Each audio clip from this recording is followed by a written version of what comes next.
এই দাম ঢাকার মগবাজারও না, বিজয় সরণীও না,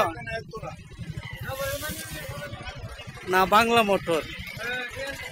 এটা ব্রাহ্মণবাড়িয়া জেলার আশুগঞ্জ উপজেলা হারাইশিদা গ্রামে যাওয়ার রাস্তা। ধরে নেন হাঁটা শুরু করছে অনেকক্ষণ ধরে, ইচ্ছা মতো এখন হাঁটতে হইব। এখানে প্রচুর পরিমাণ রাস্তার দুপাশে ধানের বয়লা রয়েছে, রাইস মিল, অসংখ্য রাইস মিলের যত্রতত্র গাড়ি পার্কিং। এই দেন না মই লাগাইতে রাখছে যারা রাইস মিলের, তারা কেউ জায়গা রাখতে কোনো রাইস মিল করে নাই, অল্প কয়েকজন হয়তো রাখছে। আর মন ইচ্ছা মতে গাড়ি দেন ওখানে পার্কিং হয়ে যায়।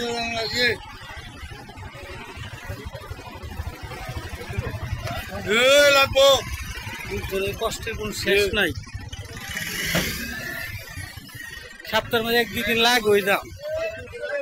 হ্যাঁ এক দুই দিন লাগবো। 1-2 দিন লাগবো না? হ্যাঁ 1-2 দিন জেমটা লাগবো। যাই কোনো মতো বাড়ি যাই।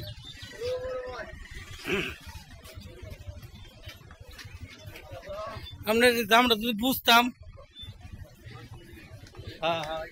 ঢাকার মধ্যে লাগছে বাংলা মোটর হোক, বিজয় সরণি হোক, মগবাজার হোক, বা গুলিস্তানের দাম তাও না। এই মানুষ এখন মাইলের পর মাইল হাঁটবে পথচারীরা। চিন্তা করতেছে আজকে যদি অবস্থা আগামীকাল আসুন গরুর বাজার আছে। করতাছি আজকে গরুর বাজার গরু নিয়ে লোক এই রাস্তাতে আসবে কেমনি? তো আসুন কর্তৃপক্ষকে মানে অনুরোধ করছি যে না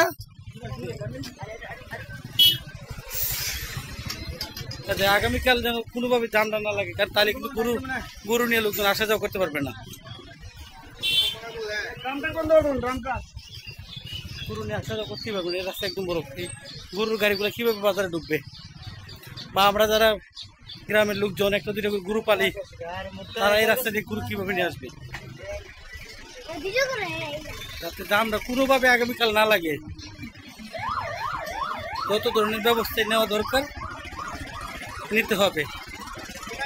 তো আগামীকাল আসুন যারা, আমি বলবো যে আসুন আগামীকাল যারা গরুর বাজার ডাকছেন, যারা তারা প্রশাসনের সাহায্যের প্রশাসনের পরামর্শ করেন,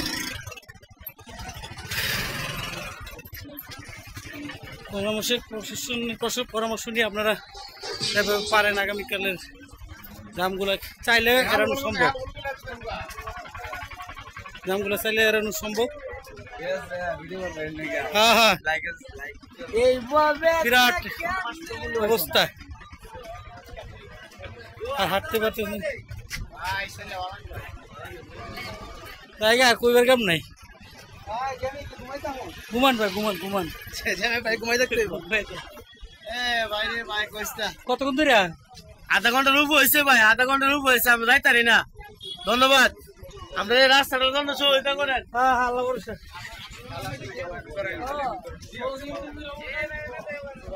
দেখেন কি চিবাদ আমি যাই,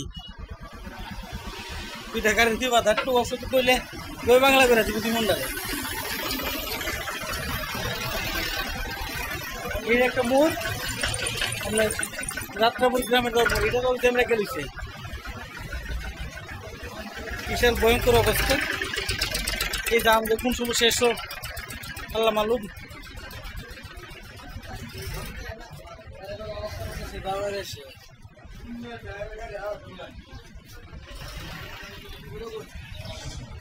কথা বলতে যাইতে পারতাম না,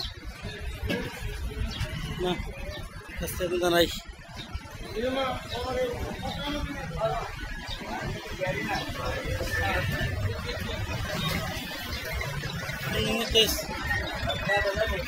পারতাছি না, রোদ প্রচন্ড, কথা বলতে পারতেছি না ঠিক মতো। জিরাই টিরা এরপরে দাম নেই।